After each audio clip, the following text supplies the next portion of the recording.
Should you invest in crypto while you have student loan debt?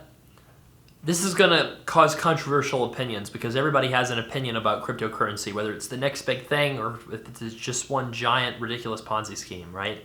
The truth is probably somewhere in the middle. From what I can tell, things like Bitcoin and Ethereum might be here to stay in the sense that people really do believe they have value. They do perform a pretty interesting function of a store of value for people, especially in third world countries that might have stable currencies, for frankly also criminals, right, who don't have other way to store their wealth in a way that would not subject them to potential seizure or penalties, and just as potentially this interesting blockchain technology that most people I think don't understand, including myself, to be honest, that really does seem like it could eliminate a lot of the analog world of finance. And should you invest in it? Should you put money in it? I mean, you have Coinbase going public. The market is a lot more mature than it was. There's actual institutional money involved and everything. And should you mess with it when you have student loan debt? And what I would say to that is crypto is unlikely to make you rich. I know somebody who got rich because of their investments in crypto using, honestly, money from student loans. You're not supposed to do that, but that's what he did. And he's going to get public service loan forgiveness, and it's going to be forgiven tax-free, the money that he used to invest in Bitcoin. And he was buying it back when Bitcoin was a few $100s. He's a multimillionaire now. Does that mean that that could repeat itself for you? The answer is no, of course not. Why? Because you can't go back in time and buy Bitcoin at $600. You have to buy it at whatever the current market price is today. And so you buying a fractional Bitcoin, is that going to make you wealthy? Is Bitcoin going to go from 30,000 or 50,000 or whatever it is at the given time that you're looking at this video to $1 million or 10 million? It's very unlikely that it would. Will it fluctuate and go up and down? Sure, but as an asset becomes more mature, the price swings are usually not nearly as crazy and volatile, right? You don't have gold go down 90% one day and then up to 100% the next day, or you don't have gold go down 90% in a week or up 90% in a week. Bitcoin's becoming a more mature asset.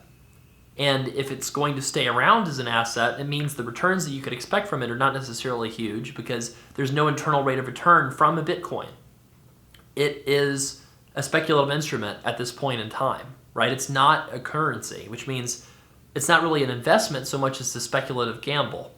Could it work out? It could work out in a big way. My brother made some money in crypto. A lot of people that you might know made money in crypto. But again, that's not the question, is it? It's will you make money going forward in it? And if you have student loan debt, you have an obligation that you might want to think about paying off completely. Some people might be going for forgiveness and have extra money they're not going to need to use in their student loan debt that they can invest with, and that's a different consideration.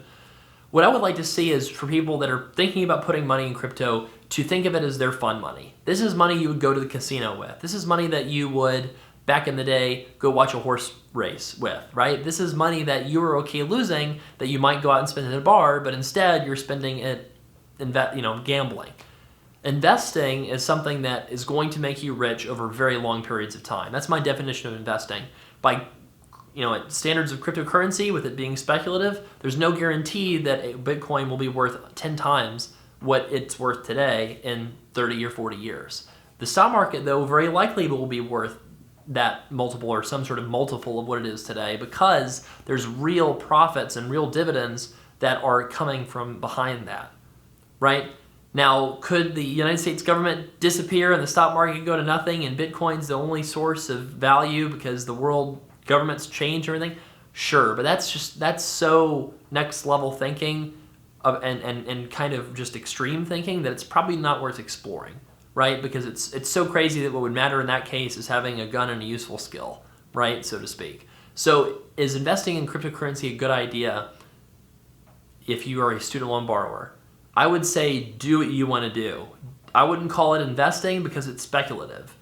The same way that putting money into a single company stock when you haven't done the homework and you're just putting it in there for a quick trade, that's not investing either. That's also speculation, right? So it's not so much that crypto is good or crypto is bad. It's more about figure out what you need to do with your finances and then reserve maybe 10% of your money that you're planning to save for a fund money account where you can YOLO, and maybe if it mooned, you would make a ton of money and you have a good story to tell people, but you wouldn't be ruined by it if you lost all of that money. And that's what you should certainly be prepared for in crypto, is to lose all of it.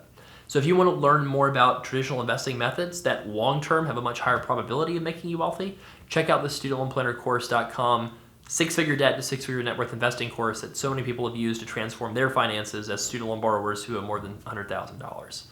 Thank you so much for watching, and if you have any comments or criticisms, hit me up in the comments. Thanks, y'all.